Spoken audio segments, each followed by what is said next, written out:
Graça e paz, queridas irmãs e queridos irmãos, estamos aqui louvando ao Deus da vida, agradecendo pela sua presença em nossas existências, esse Deus que nos reúne, que nos acolhe, nos sustenta, que nos transforma, que faz de nós irmãos e irmãs. O texto dessa manhã encontra-se em Mateus, capítulo 5, Mateus 5, versículos 21 a 26, e que diz assim: Vocês ouviram o que foi dito aos antigos: não mate. Quem matar será condenado pelo tribunal. Eu, porém, lhes digo: todo aquele que fica com raiva do seu irmão se torna réu perante o tribunal. Quem diz ao seu irmão imbecil se torna réu perante o sinédrio. Quem chama o irmão de idiota merece o fogo do inferno. Portanto, se você for até o altar para levar a sua oferta, e aí se lembrar de que o seu irmão tem alguma coisa contra você, deixe a oferta aí diante do altar e vá primeiro fazer as pazes com seu irmão. Depois, volte para apresentar a oferta. Se alguém fez alguma acusação contra você, procure logo entrar em acordo com ele, enquanto estão a caminho do tribunal. Senão, o acusador entregará você ao juiz, o juiz o entregará ao guarda e você irá para a prisão. Eu garanto, daí você não sairá enquanto não pagar o último centavo. Amém. Esse texto, irmãos e irmãs, capítulo 5 do Evangelho de Mateus, que é o Evangelho deste ano litúrgico, ele faz parte daquele belo e tão extraordinário sermão de Jesus, pregação de Jesus, que é chamado o Sermão da Montanha, a pregação da montanha, que vai do capítulo 5 até o capítulo 7 deste Evangelho de Mateus. E eu recomendo os irmãos e irmãs a lerem em casa ao longo dessa semana com calma o Sermão da Montanha, que vai do capítulo 5, nós até refletimos sobre um trecho semana passada, até o capítulo 7. Recomendo que leiam com calma, meditando em cada trecho, porque essa pregação de Jesus, esse sermão de Jesus, o Sermão da Montanha, é uma síntese perfeita, bela e extraordinária do seu ensino, da sua pregação. Então recomendo muito a leitura deste Sermão da Montanha, capítulos 5 a 7 de Mateus. E o trecho deste domingo trata deste desafio, muitas vezes íngreme, muitas vezes difícil, espinhoso, que é o chamado reconciliação, o ministério da reconciliação, o serviço à espiritualidade da reconciliação. Jesus, um pouco antes desse trecho que eu li, lá no versículo 17, ainda do capítulo 5, ele diz: não pensem que eu vim abolir a lei e os profetas. Não vim abolir, mas dar-lhes pleno cumprimento. No Sermão da Montanha, Jesus vai mostrar como ele de fato veio, não para abolir a lei e os profetas, mas para dar pleno cumprimento aos ensinos que já existiam no que nós chamamos de Antigo Testamento, na época chamado de Bíblia Hebraica. Então Jesus veio não para abolir, mas para dar pleno cumprimento, trazer a profundidade de alguns ensinamentos e fazer também algumas correções e alguns ensinamentos, como do olho por olho, dente por dente, que Jesus vai dizer: eu, porém, vos digo, não se vinguem mais do seu próximo. E vai mais adiante dizer: amai até mesmo os inimigos. E nesse trecho, Jesus começa falando do mandamento muito conhecido desde o Antigo Testamento, que é o não matarás, não mate. Esse era o ensinamento, um dos mandamentos daqueles 10 mandamentos que Moisés comunicou, enviado por Javé, para comunicar ao povo aqueles mandamentos que deveriam nortear a vida de cada um e a vida coletiva. E aí Jesus diz: não mate, eu porém vos digo. Quando Jesus vai dizer eu porém vos digo, ele não está negando a verdade e a necessidade desse mandamento, não matarás. Ele continua válido, continua necessário. Mas Jesus vai mostrar que antes de matar, há muitas dimensões de violência, de injúrias, de ofensas e mesmo de emoções e sentimentos que terminam por se desdobrar e por ter como consequência o matar o próximo. Lá na nossa turma hoje, na escola dominical, refletindo sobre o problema do racismo, lembrávamos do genocídio da juventude negra. Isso que a igreja precisa olhar com muita criticidade, olhar enquanto um clamor que sobe a Deus, o sangue desses jovens que está sendo derramado pela violência do tráfico de drogas, a violência urbana, infelizmente às vezes até a violência policial. O sangue desses jovens que está sendo derramado chega a Deus como um clamor, assim como o sangue de Abel chegou a Deus como um clamor. E Deus falou a Caim: esse sangue do seu irmão que você derramou e que você disse não saber onde está, ele chegou até a mim como um clamor.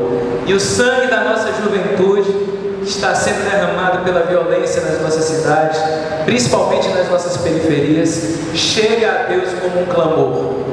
E na nossa reflexão, o Lucas chamou a atenção para uma coisa importante, que a violência contra a juventude negra, essa dimensão do homicídio, já é a última etapa de uma escalada de violência, que começa com muitas formas de violência, formas cotidianas de violência. Ele lembrava que muitas vezes o jovem negro, quando entra numa loja, no shopping, ele já é olhado de uma outra forma. Os vigilantes às vezes ficam acompanhando para ver o que é que vai fazer, o que é que está fazendo, vigiando, imaginando que vão pegar alguma coisa. A escala de violência começa muito antes do matar o próximo. Existem muitas camadas de preconceito, de raiva, de ódio, de discriminação e violência para chegar a esse último ponto, que é destruir a vida de alguém. E Jesus aqui, quando fala do não matarás, ele está chamando a essa reflexão, porque ele primeiro vai dizer que o matar, a violência, o destruir a vida do outro começa dentro de nós, começa nos nossos sentimentos, nas nossas emoções. Por isso que Jesus vai dizer: eu porém lhes digo, todo aquele que fica com raiva do seu irmão se torna réu perante o tribunal. Porque Jesus está ensinando aí que aquele homicídio lá adiante começa dentro de nós, começa no coração do ser humano, começa nessa raiva, nesse ódio cultivado dentro, e que termina por se desdobrar de várias formas, inclusive o destruir a vida de alguém. Não matar, irmãos e irmãs, começa por cultivarmos uma espiritualidade da paz de Jesus em nós. Começa por cultivar no nosso coração, nas nossas emoções, nos nossos sentimentos, não esse espírito de vingança, espírito de ódio, espírito de raiva, de violência com o nosso próximo, mas precisamos cultivar no nosso coração o Espírito Santo, o Espírito que transforma o nosso coração de pedra em coração de carne e faz habitar no nosso coração não a raiva, mas a fraternidade, não o ódio, mas o amor, não a raiva, mas a paciência, para aguardar, orar e ter uma reação pacífica, respeitosa, inclusive nos momentos de conflito, quando isso é possível. Então Jesus, irmãos e irmãs, está ensinando que nós precisamos, para não matar, precisamos começar por cultivar nos nossos corações a paz do próprio Jesus, rejeitar a raiva, o ódio, e cultivar nos nossos corações, em nossa vida de oração, em nossa meditação da palavra, um coração desarmado, um coração pacífico, sereno, sábio.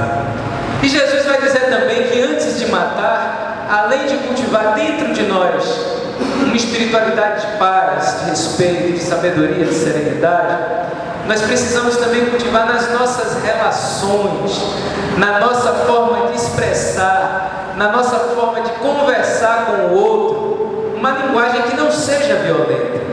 Ele vai dizer: quem diz ao seu irmão imbecil se torna réu perante o sinédrio. Quem chama o irmão de idiota merece o fogo do inferno. Jesus é duro na sua palavra, porque ele está ensinando que antes do matar vem o discurso de ódio, o que hoje é chamado de discurso de ódio, vem a linguagem injuriosa, vem a linguagem agressiva, ofensiva, desrespeitosa, violenta. Nós precisamos desarmar não só o nosso coração, como desarmar a nossa boca, desarmar os nossos gestos, desarmar a nossa linguagem, a nossa comunicação com as pessoas que estão ao nosso redor. Nós e a igreja não podem reproduzir discursos de ódio, ensinar o povo a se comunicar de uma forma injuriosa, desrespeitosa, raivosa, com quem quer que seja. A nossa comunicação precisa abrandar essa realidade, essa atmosfera de tanta animosidade da nossa sociedade, que nós vemos às vezes no trabalho, no trânsito. Quantas vezes, o irmão Toberto sabe disso muito bem, quantas vezes no trânsito uma palavra injuriosa, uma reação brusca termina tendo desdobramentos muito graves. Então precisamos cuidar do nosso coração e precisamos cuidar da nossa comunicação, para que essa comunicação seja não violenta, seja expressão do amor de Deus, seja expressão do respeito, do cuidado, da serenidade, porque tudo isso nos ajudará a não chegar no ponto do matar alguém. Tudo isso nos ajudará a desarmar essa sociedade nossa, que para matar é precedida de discurso de ódio e é precedida de corações raivosos, corações cheios de ódio, cheios de agressividade. Então é esse ensinamento que Jesus nos traz inicialmente, para como promover reconciliação, para como desarmar a bomba da vingança, a bomba do ódio, a bomba da violência. Precisamos cuidar do nosso coração e guardar o nosso coração, como diz Provérbios. Guardar o nosso coração com as orações, com a palavra de Deus, com a comunhão com Deus, para que tenhamos um coração em paz, sereno, sábio. Cuidar da nossa comunicação, para que ela não seja violenta, agressiva, e para que ela não alimente o ódio, e assim também possamos contribuir para que esse mandamento do não matarás seja cumprido, não só na igreja, como na nossa sociedade. Um outro ponto importante, irmãos e irmãs, é quando Jesus fala da relação entre a oferta e a reconciliação, do culto e a vida. Olha o que Jesus vai dizer. Portanto, versículo 23, portanto, se você for até o altar para levar sua oferta, daqui a pouco vamos ter um momento de ofertório, mas isso serve para o nosso culto como todo, louvor, adoração, tudo. Portanto, se você for até o altar para levar sua oferta, e aí se lembrar que seu irmão tem alguma coisa contra você, deixe a oferta aí diante do altar e vá primeiro fazer as pazes com seu irmão, depois volte para apresentar a oferta. Se alguém fez alguma acusação contra você, procure logo entrar em acordo com ele, enquanto estão a caminho do tribunal. Senão o acusador entregará você ao juiz, o juiz ao guarda e o guarda à prisão. O altar, o ofertório e a vida. O ofertório e o fazer as pazes com o irmão. O ofertório e o viver o ministério da reconciliação. Jesus aí mostra que nossa vida aqui de culto precisa estar intimamente, inseparavelmente ligada com a nossa vida cotidiana, com as nossas relações cotidianas. Ele mostra que o nosso ofertório, assim como o nosso louvor, precisa precisa estar atrelado à nossa compromisso com a reconciliação. Jesus mostra como ofertar a vida a Deus passa por ofertar a nossa vida ao próximo enquanto serviço de reconciliação. Muitas vezes a gente pensa que o culto é algo isolado da nossa semana, mas nós, quando estamos aqui no culto, nós trazemos a nossa semana, nós trazemos os nossos anseios durante a semana, nós trazemos as nossas preocupações, os nossos dilemas, os nossos conflitos, nós trazemos para o nosso culto, para louvar a Deus, para confessar os nossos pecados, para pedir a Deus orientação com a sua palavra, para refazermos e prosseguirmos nossa vida ao longo de uma nova semana que se abre, a ser vivida como missão. Quando termina o culto, começa o culto na vida. Depois do ir e da bênção, o culto da vida começa, porque nós vamos para a vida para levar tudo isso que celebramos aqui no nosso culto, tudo aquilo que refletimos e que Deus nos traz com a sua palavra. Por isso que Jesus fala, antes de levar a oferta ao altar, procure fazer as pazes com seu irmão em que há algum conflito, alguma briga. Ao menos faça a sua parte. Sabemos que o caminho da reconciliação muitas vezes é espinhoso. Como a pastora Odete Lieber refletiu conosco no presbitério, perdão e reconciliação são coisas diferentes. O perdão depende só de nós. Na nossa relação com Deus, nós podemos, em oração, diante de uma ofensa, diante de alguma coisa que alguém nos faz, que nos prejudica, que nos fere, nós podemos, em algum momento, na nossa relação com Deus, perdoar aquela pessoa, mesmo que ela não mude a sua atitude. Mas nós podemos perdoar, e como a pastora Odete refletia, o perdão é cura para nós. Antes de mais nada, perdoar alguém é curar-se de mágoas, de ressentimentos e poder seguir a vida mais leve. A reconciliação não depende só de nós, diferente do perdão. A reconciliação depende de nós e depende do outro. Porque nós precisamos estar dispostos, mas o outro lado também precisa. E nem sempre o outro lado está disposto. Mas mesmo reconhecendo essa dificuldade, somos chamados a orar a Deus, pedindo sabedoria, pedindo que toque no coração daquela pessoa e que nos ajude a fazer a nossa parte, a parte que nos cabe no ministério, no serviço da reconciliação. Porque muitas vezes é esse tomar a iniciativa que faz a diferença, como foi dito aqui na parábola, na ilustração lida por Ademar. Aqueles dois irmãos brigados há muito tempo, não se falavam e não pensavam em fazer as pazes. Mas chegou um trabalhador naquele lugar e um dos irmãos solicitou um serviço a ele. E esse trabalhador não cumpriu aquele serviço. E ao invés de fazer o serviço que ele recebeu o chamado para fazer, ele constrói uma ponte que liga as moradas desses dois irmãos. E quando ele constrói essa ponte, o irmão do outro lado pensa: puxa vida, que gesto bonito do meu irmão. Estamos brigados, estamos em conflito, estamos amargurados, amarrados, não estávamos dispostos a nos encontrar e a fazer as pazes, mas ele construiu uma ponte, ele tomou iniciativa. Que iniciativa bela! Eu preciso ir lá fazer a minha parte.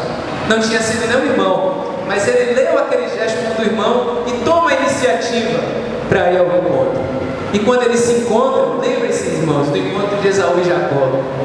Quando eles se encontram, eles se abraçam, eles choram, e a partir daquela experiência de encontro, refazem os laços, fazem as pazes, se reconciliam. Isso que Jesus fala, antes de fazer o ofertório, vá fazer as pazes, quer dizer também que precisamos tomar a iniciativa. Discípulos e discípulas de Jesus são tocados pelo Espírito para tomar a iniciativa nesses processos de reconciliação.